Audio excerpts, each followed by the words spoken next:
Man, it is a process getting the things loaded on with all the chains and everything like that. But yeah, this skid steer I just picked up, I ended up selling it. We bought it probably 2 years ago when we were doing the solar fields, and we always needed it. We were always renting one, so it was just cheaper to buy one at the time. And unfortunately, we no longer do the solar fields anymore. They're just not profitable. We gave up that contract. And so the problem was, sold it to a guy named Ryan. So he was using it for a couple hours, and he went to go dust it off, and then he opened the filter cabinet, and there was no filter in there. So that is a big no-no. So now I'm going to take it into the local Bobcat here, where we always get it serviced at, where they should have put a filter on, and have them take a look at it, make sure that nothing's damaged, make sure everything's good, because the last thing I want to do is leave them with a faulty machine. So picking it up, taking it in, and see what they say.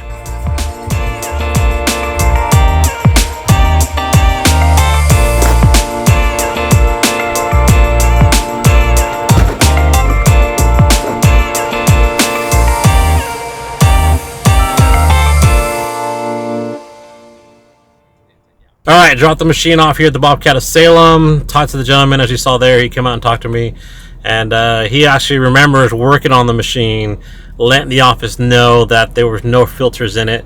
For some reason, they still called us to come pick it up, in which we took it. Yeah, so thank God he remembers. I told him, hey, like, at the end of the day, if anything goes wrong, it falls back on you guys. He kind of agreed. So hopefully everything checks out really, really well. They're going to do like a deep inspection, clean it all out. He drove it around for a little bit, checked it out. He says it sounds really, really good. And luckily, he said, from the last time he got it serviced to now, very minimal hours on it. So it's not like it went through, hundreds of hours of usage before we noticed. So that's always a good sign. But anyway, head back to the office, do a couple office work, and then I think we're going to hit up some Creekside Golf Course today, do some golfing.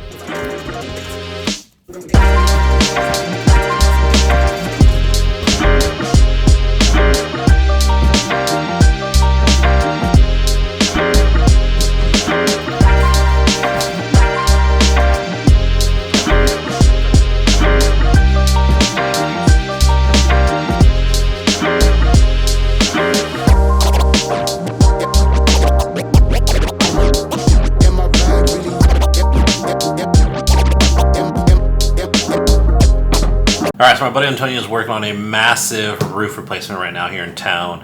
And what it sounds like is they leave a few tools on the roof over the weekend and stuff like that, because it's a lot of work to take up and down. They're supposed to be working on this project for like months. Apparently this weekend, someone broke in past the security barrier at the building there, and then climbed up on the roof and stole roughly about $7,000 to $10,000 worth of tools. The crazy thing though is that he actually found my uniforms at the job site. So here's what he found. He found it in the bushes. I should kind of see there as well.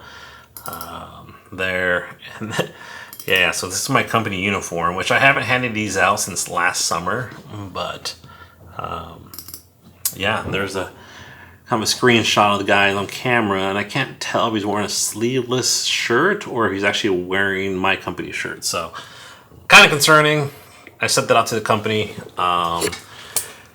To see if the shape or the person looks familiar, but yeah, that sucks, because I know we had about $10,000 of tools stolen, I don't know, probably 6 months ago, and it really puts a damper on a company, especially when they have to try to put things on pause to try to get all the tools and stuff like that. So not cool. But anyway, hopefully it wasn't someone that used to work for us. Hopefully that's just there for some reason. And yeah, anyways, we'll find out once they get more footage and stuff like that. But crazy.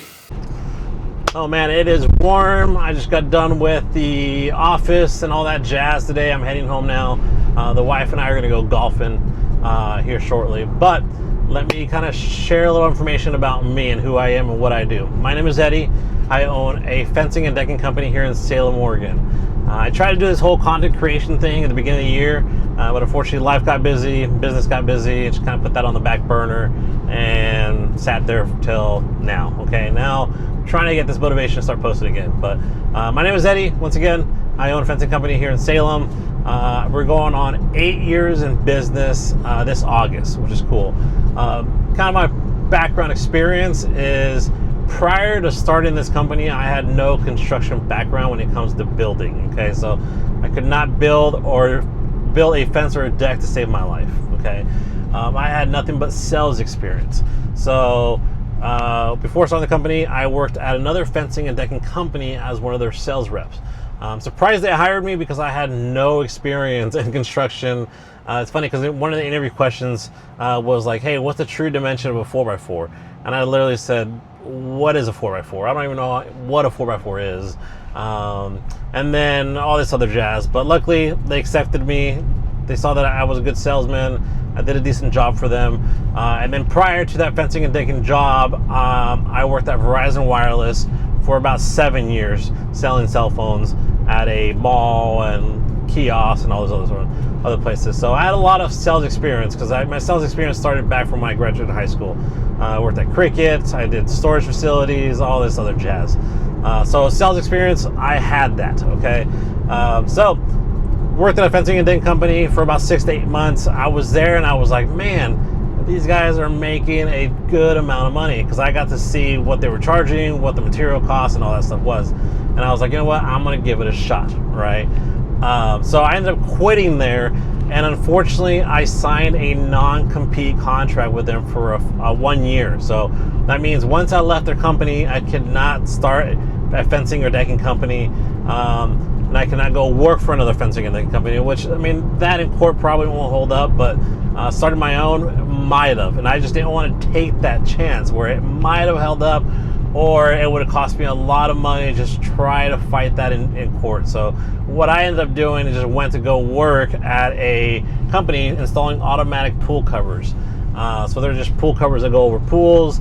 It's almost like a water bed. You know, you can stand on it, lay on it, all that stuff. And I was thinking I was getting paid like $17 or $16.50. It was definitely 17 or below. So, and that was tough coming from working at a job where I was making close to anywhere from $8,000 to $15,000 a month, right? So I did that for a few months. I actually ended up getting hurt, believe it or not. I was unloading one of the pool covers, and we were parked on an incline, and the box fell right on top of me, and I don't know, caused this massive pain in my hip. And to this day, I still get sharp pains. But anyway, so I was out of work for a little bit, and then that's when I was out of work. That's when I started actually just focusing on the business, working on the logistics, the pricing, the name, all that stuff. And then, yeah. Fast forward, start the company, and it was very, very scary. I had no entrepreneurship, no experience at all. I had no idea what I was doing. I didn't know how to deal with taxes, none of that stuff. Vendors, all that jazz. And, you know, to top it off, I had like a Toyota Tacoma, which could tow little to nothing when it comes to these projects. But you know what? I was on tackle anyway, and my first client was actually my wife's boss. Which there is a funny story behind that, and I will kind of go into it at a different time. And then, yeah, so he gave me a shot, and that's where I met actually Eric and Miguel, which they helped me start the company, and they were actually my builders to this day. I mean, they still built it for me to this day. So it's pretty cool. That's kind of my story. During that year, though, where I was working that minimum wage job, because I did not want to deal with a non-compete. I accrued probably close to $50,000 to $60,000 of debt. So by the time I got started my company, I was probably around $60,000 in debt, which is very, very scary. Fortunately, I was able to pick up and do well. Thankfully, I have great support. My friends, my family, everyone was recommending me. And not only that, but I focus on the customer experience, which was huge, right? So coming from Verizon, they were huge on that. Customer experience, and I just translated that into the fencing and decking world, and it worked out amazingly well. Customers will refer me. I get a lot of repeat, a lot of Google reviews and all that stuff. So anyway, I'm very blessed. So that's kind of my story on how I got started, and then eventually it led up to 1 crew, 2 crews, 3 crews, and when I started the company, I always went in with that mentality. I am not going to be an installer. I was an installer, aka a helper, for like 3 or 4 months, maybe 6 months at the most, off and on. And I just always went into it with that mentality, knowing like, hey, I'm going to run 2 2 or 3 crews. That was really the number I was after, 2 or 3 crews. Now we have 7. Sometimes we sub out 8 crews. Our goal is try to do 9 to 10 crews. Okay. My first year, I think I did close to 600,000. Now, 8 years later, we're trying to achieve 7 to 8 million. Last year in 2025, we did 5.2 million. So, I mean, things have definitely progressed, but there is a lot of things that I have learned, and a lot of this has been translating into struggles that we have right now, actually. So now that the economy is kind of taking a little bit of a weird shift, there are some struggles that are kind of affecting us right now, but we're trying to work through that. And I'll kind of go over that, on some of these reels and clips and stuff like that in videos and whatnot. But anyway, that's my story. Like I said, I really built this company from nothing. When I say nothing, once again, I was $60,000 in debt, worked it up to, a multi-million-dollar company, and we're doing okay right now. We can do better, but there's some things we're working out. Like I said, I'll kind of go over that later. But I appreciate everyone. If you have any questions, concerns, or anything like that you want me to address, just let me know. Comment or message me. I can always, blabber about other things. But anyway, that's my story. And tag along for the ride. I'll be sharing a lot of information regarding everything I've learned on my journey and stuff like that, because it has definitely been a roller coaster journey. So, yeah. Anyway, just getting home. I'm gonna pull up, maybe grab something to eat, and then we're gonna hit up the golf course. So I'll have you guys tag along.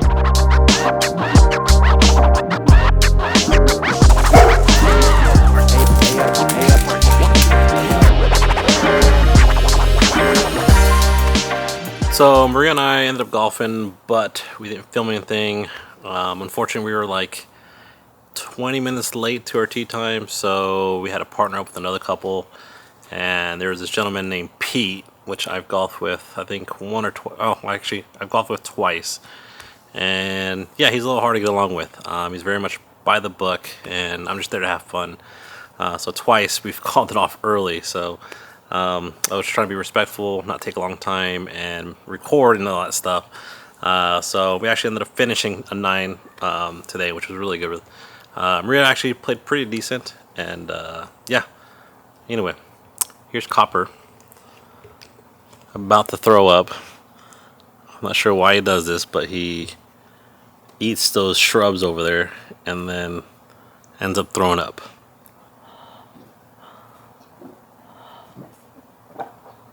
Oh my god, Copper does this all the time. Eats the plants and then throws it right up. Anyway, that's the night. See you guys next time.